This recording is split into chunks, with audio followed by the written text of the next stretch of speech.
नमस्कार, स्वागत है आपका हॉर्नबिल टीवी भारत पर। आइए देखते हैं अब तक की खबरें। छत्तीसगढ़ युवक कांग्रेस के प्रदेश उपाध्यक्ष राकेश पांडे के नेतृत्व में दर्जनों कांग्रेसी रायगढ़ रेलवे स्टेशन के मुख्य स्टेशन प्रबंधक के दफ्तर में पहुंचे और स्टेशन के बाहर निर्माण कार्यों में लापरवाही एवं लेट लतीफी को लेकर मुख्य स्टेशन प्रबंधक एस महापात्र को ज्ञापन सौंपा। गौरतलब है कि रायगढ़ रेलवे स्टेशन के बाहर स्टेशन को लेकर निर्माण कार्य बीते कई महीनों से चल रहा है।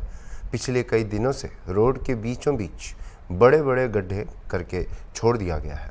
यात्रियों सहित आने जाने वाले लोगों को बेहद परेशानी उठानी पड़ रही है और युवक कांग्रेस का आरोप है कि बिना किसी सही योजना के वर्षा ऋतु में गड्ढे खोदना और गड्ढे खोदकर कई दिनों तक छोड़ देना रेलवे प्रशासन और कार्य से संबंधित ठेकेदार की लापरवाही उजागर करती है।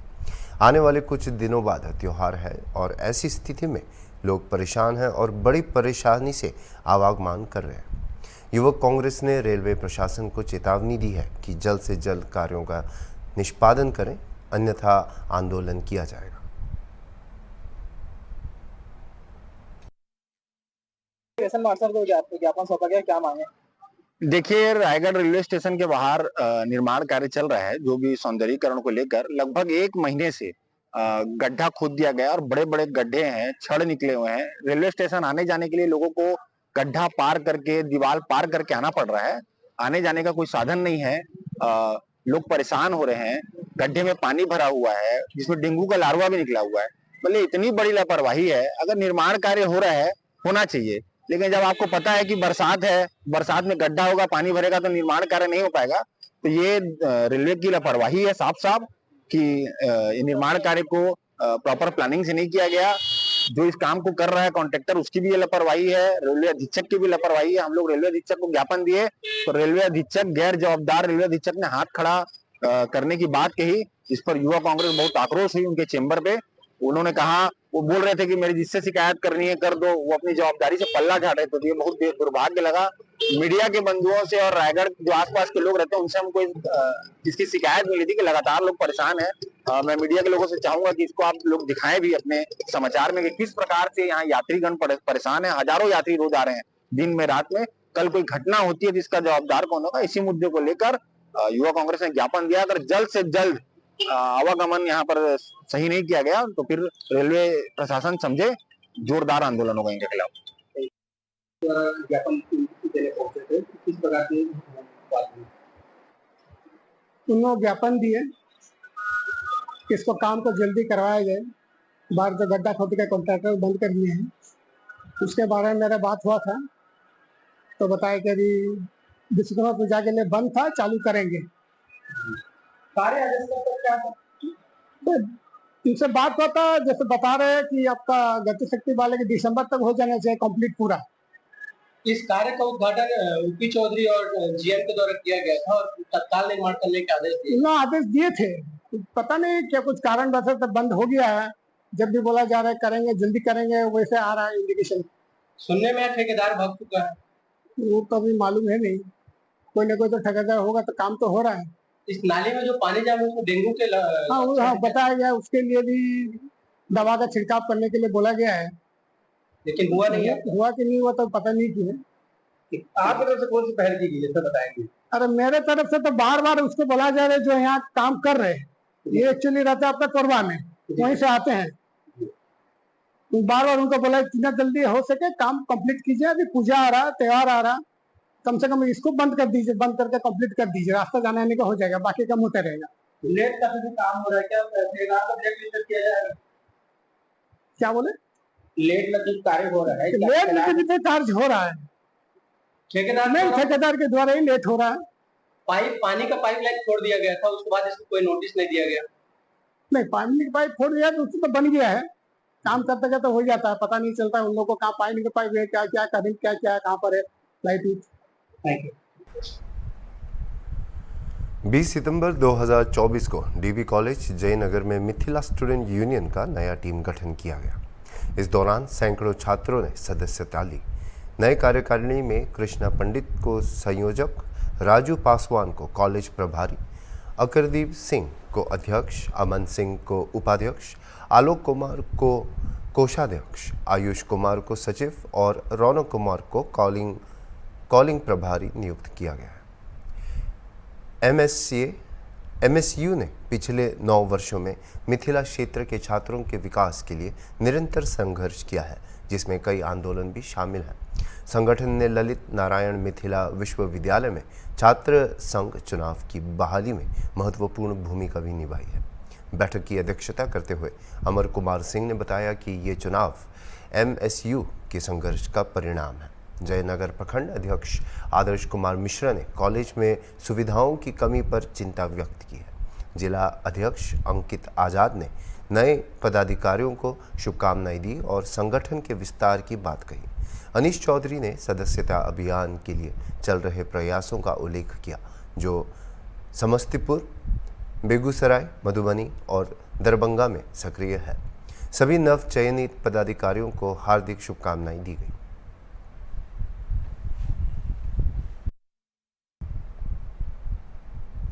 छत्तीसगढ़ राज्य महिला आयोग की अध्यक्ष श्रीमती किरणमयी नायक आज रायगढ़ जिला पंचायत सभा कक्ष में पत्रकारों से बातचीत में बताया कि रायगढ़ जिले में आज 8वीं जन सुनवाई और पूरे प्रदेश स्तर पर 281 जन सुनवाई कर रही है। रायगढ़ जिले की 35 मामले और 1 मामला गांजगीर चांपा जिले से कुल मिलाकर 36 मामलों की सुनवाई की जा रही है। मियां बीवी मामले की जानकारी देते हुए श्रीमती नायक ने बताया कि एक मामले में लड़की पक्ष ने वकील को 50,000 रुपये दे चुके थे। लड़का पक्ष द्वारा 3,000 रुपये मासिक भरण पोषण खर्च वहन कर रहा था, लेकिन लड़की पक्ष को कोई रिलीज नहीं मिल रही। इस मामले में लड़की पक्ष को 3 लाख रुपये एक मुश्त भरण पोषण राशि देकर तलाक करवाए जाने के लिए दोनों पक्ष राजी हुए हैं। इनका प्रकरण रायपुर ट्रांसफ़र किया जा रहा है, जहां पर एग्रीमेंट की कार्रवाई पर मामले को आपसी राजीनामा से सुलह करने का प्रयास किया जाएगा। वहीं एक अन्य मामले में जो 2 धर्म विशेष को लेकर था, जो तत्कालीन रायगढ़ जूट मिल थाना प्रभारी और सीएसपी पार्टी थे, इस मामले में सुनवाई की गई और आवेदिका पक्ष को कहा गया कि कोर्ट में परिवाद पत्र दायर कर न्यायालय से वे अपना आगे की कार्यवाही करें। आवेदिका पक्ष ने स्वीकार किया है और अपनी सहमति दी है। उन्होंने आगे बताया कि शिक्षक से जुड़ी भी एक मामला आया था, जो कि जिला शिक्षा अधिकारी के पास शिकायत न करके वे महिला आयोग में शिकायत की थी। उन्हें कहा गया कि वे विभागीय मामले हैं और वे जिला शिक्षा अधिकारी के पास जाएं और अपने मामले को रखें। ये हमारी 8वीं जन सुनवाई है और पूरे प्रदेश के स्तर पर 281 नंबर की जन सुनवाई है। आज हम यहाँ पर रायगढ़ जिले के 35 मामले और 1 मामला जांजगीर जिले का ट्रांसफर में 36 मामले लेकर आए हैं।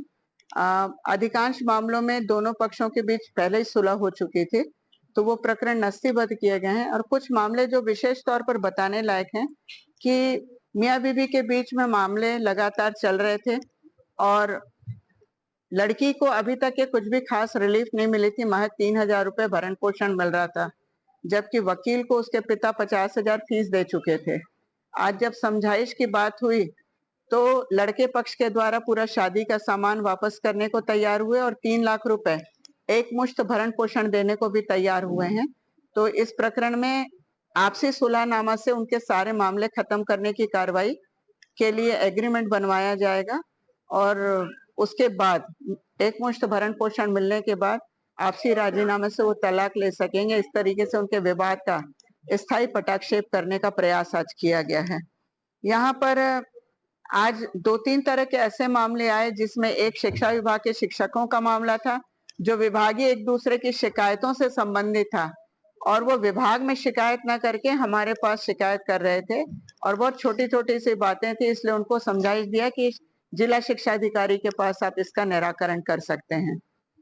कुछ लोगों ने तहसील में और दीवानी न्यायालय में और उच्च न्यायालय में भी प्रकरण प्रस्तुत कर रखा है और उसके बाद वो चाहते हैं कि महिला आयोग उसमें हस्तक्षेप करे, तो ऐसे मामलों में भी हम सुनवाई नहीं कर सकते हैं।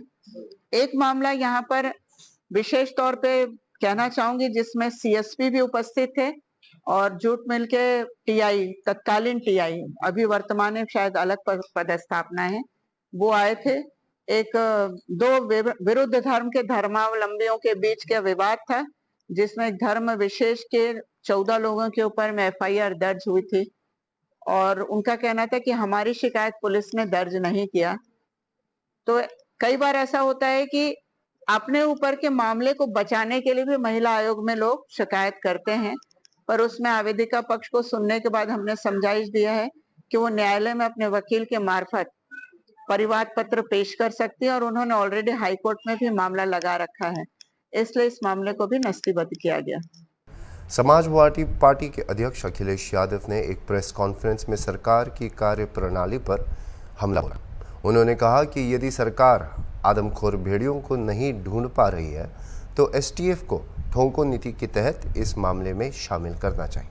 यादव ने कहा कि उनकी पार्टी ने कभी भी संत महंतों पर टिप्पणी नहीं की, लेकिन मुख्यमंत्री की भाषा में बदलाव से स्पष्ट है कि भाजपा के हारने के बाद उनकी सोच में बदलाव आया है। घायलों की संख्या करीब 60 के आसपास है। घाघरा और सरजू नदी के कछार के लोग जो बाढ़ और कटान से भी पीड़ित हैं और जंगली जानवर भेड़िया के आतंक से मार्च 2024 से और अब तक जबरदस्त भेड़ियों के आतंक से लोग घरों में दुबके पड़े हुए हैं। ऐसी स्थिति में हमारे पार्टी के बहराइच के तमाम नेता भेड़िया जी को उसकी रिपोर्ट भेजी गई। हमारे राष्ट्रीय अध्यक्ष जी करुणा के सिंधु हैं, उन्होंने दया दिखाई हमारे पीड़ित परिवारों के तरफ से। इसमें 3 लोग बाढ़ की वजह से नहीं आ पाए जो मृतक है परिवार। कि प्राथमिक स्वास्थ्य केंद्र पर जिन घायलों का इलाज हुआ है उसकी अधिकृत सूची हमारे पास है। जो घायल हुए हैं उनकी सूची 14 की पुष्टि कर रहा है, जबकि सरकारी अस्पताल में ही भेड़िया के हमलों में 43 लोगों का इलाज हुआ है और तमाम ऐसे भी लोग हैं जिन्होंने प्राइवेट अस्पतालों में इलाज करा लिया। इस सरकार की बेशर्मी की हद इस से देखी जा सकती है कि इसमें जो राहत दी जा रही है, मदद दी जा रही है, उसमें भी पक्षपात और तमाम प्रकार का भेदभाव किया जा रहा है। घायलों को मान्यवर सरकार की तरफ से बहुत कम से कम 10-12 लोगों को 5600 रुपए की मदद दी गई है और बाकी किसी को कोई मदद नहीं मिली। संगठन और पार्टी के बहराइच के नेताओं का धन्यवाद देता हूँ कि इस गंभीर समस्या को लेकर के लीडर ओपोजिशन जी से मिले थे वो, और कल ही जब मेरी आदरणीय माता प्रसाद पांडे जी से बात हुई तो हम लोगों ने तय किया कि जिन बच्चों का नुकसान हुआ है, घायल हुए हैं, चोट खाए हैं, उन परिवार के सदस्यों को बुला करके मैं मिलूंगा और पार्टी की तरफ से जो कुछ मदद हो सकती है वो हम लोग करेंगे।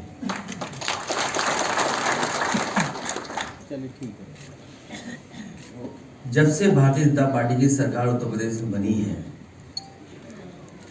जानवरों, चाहे हमारे गांव हों, चाहे हमारे रहसी इलाका शहर हों, और चाहे हम नोएडा गाजियाबाद, और आपको याद होगा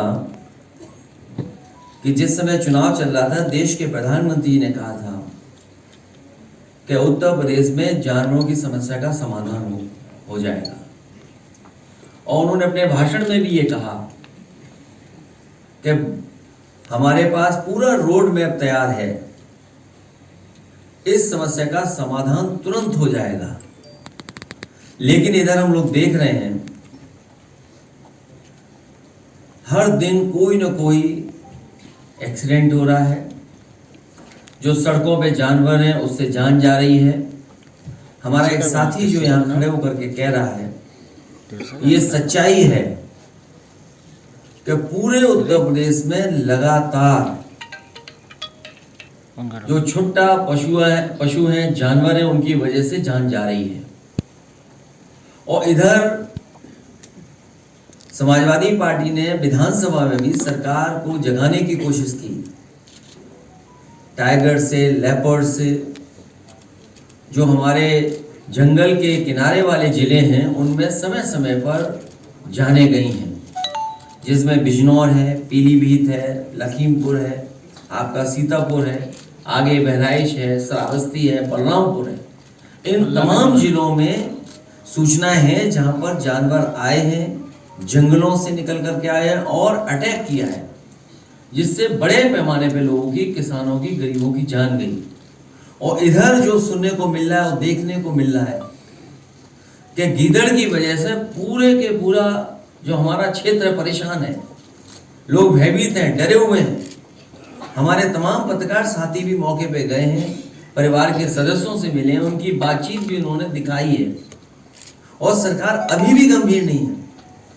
कभी सरकार ड्रोन उड़ाती है, कभी मुख्यमंत्री जी गोदी में बच्चे लेकर के ये साबित करने की कोशिश करते हैं कि सब बच्चे सुरक्षित हैं और हमने मदद कर दी। और जब मदद भी की गई तो उसमें भेदभाव हुआ है। कम से कम सरकार को गरीब के साथ भेदभाव नहीं करना चाहिए। कांग्रेस पार्टी के पूर्व राष्ट्रीय अध्यक्ष और सांसद राहुल गांधी के खिलाफ विभिन्न धाराओं में अपराध पंजीबद्ध किया गया है। यह मामला तब उत्पन्न हुआ है जब उन्होंने अपने अमेरिका प्रवास के दौरान सिख समाज के खिलाफ एक विवादित बयान दिया। दुर्ग सिटी कोतवाली में भारतीय दंड संहिता की धाराएं 299 और 302 के तहत यह मामला दर्ज किया गया। भाजपा के दुर्ग जिला अध्यक्ष जितेंद्र वर्मा ने एफआईआर दर्ज करवाई। दुर्ग शहर के विधायक गजेंद्र यादव भी थाने में मौजूद रहे। अभी जिला भाजपा अध्यक्ष जितेंद्र वर्मा जी और जिला दुर्ग शहर विधायक श्री गजेंद्र यादव जी और भाजपा के जो कार्यकर्ता भी थाना आए थे और उन्होंने एक लिखित शिकायत दर्ज कराई है कि जो कांग्रेस नेता राहुल गांधी जी है उनके खिलाफ अमर्यादित टिप्पणी, अश्लील टिप्पणी के संबंध में प्राथमिकी दर्ज की गई। तो शिकायत पत्र को अवलोकन किया गया है। इस संबंध में जो नई जो धारा विनिवेश की धारा 299 और 302 के तहत मामला दर्ज किया गया है, विधिवत कार्रवाई की जाएगी। गुवाहाटी के बिजली भवन के सामने शुक्रवार को यूनाइटेड ऑपोजिशन फोरम असम के हजारों सदस्यों ने स्मार्ट मीटर लगाने के निर्णय के खिलाफ बड़े पैमाने पर प्रदर्शन किया। इस प्रदर्शन का नेतृत्व एपीसीसी के अध्यक्ष भूपेन कुमार बोरा, सीएलपी नेता देबाव्रत सैकिया, एजेपी के अध्यक्ष लुरिनज्योति गोगोई, सांसद अजित कुमार भुइया और विधायकों ने किया। प्रदर्शनकारियों ने सरकार के फैसले के खिलाफ नारेबाजी की और स्मार्ट मीटर की जगह डिजिटल मीटर फिर से लगाने की मांग की।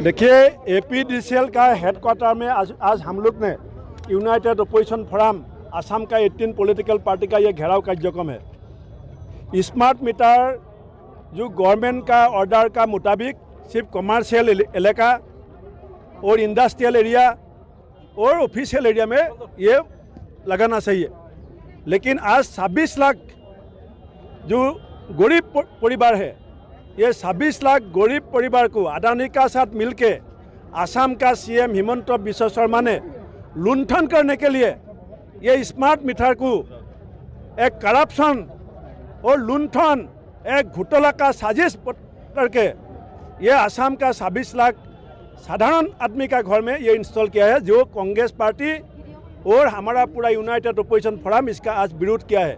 देखिए, हम प्रीपेड स्मार्ट मीटर का विरोध में है। सारा आसाम का आम जनता भी इसका विरोध में है और सब लोग बोल रहे हैं कि ये स्मार्ट मीटर नहीं है, ये एक डाकू कर रहा है। ये डाकू का रूप में समाज में आए हैं, वो समाज में लाए हैं हिमंत बिश्व शर्मा, और ला के हम सब लोगों को लूट के ये जा रहा है।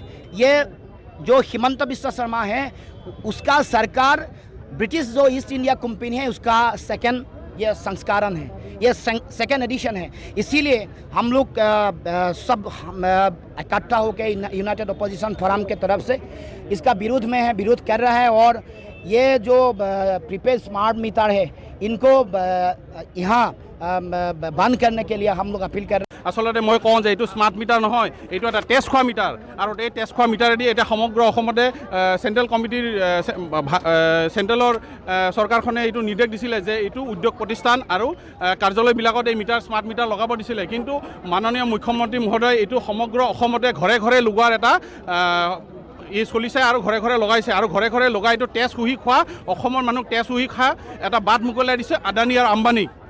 গতিকে 26 লাখ মানুহে এতিয়া এই উফুৰাই দিব আৰু স্মাৰ্ট মিটাৰ, আৰু স্মাৰ্ট মিটাৰ আমি বৰ্জন কৰিছোঁ, আৰু ইয়াতে আমি কওঁ যে আমাৰ পুৰণা আমাৰ মিটাৰ ঘূৰাই দিয়ক আৰু স্মাৰ্ট মিটাৰ বৰ্জন কৰিছোঁ। এইখিনি तो असम में जो महल बना के रखा है हेमंत बिश्व शर्मा, वो तो लूटने वाला काम कर रहा है, लेकिन जनता को ठग के रखा है।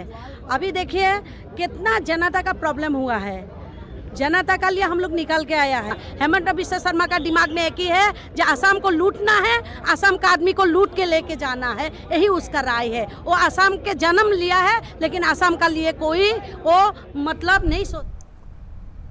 अभी के लिए इतना ही, और खबरों के लिए आप देखते रहिए हॉर्नबिल टीवी।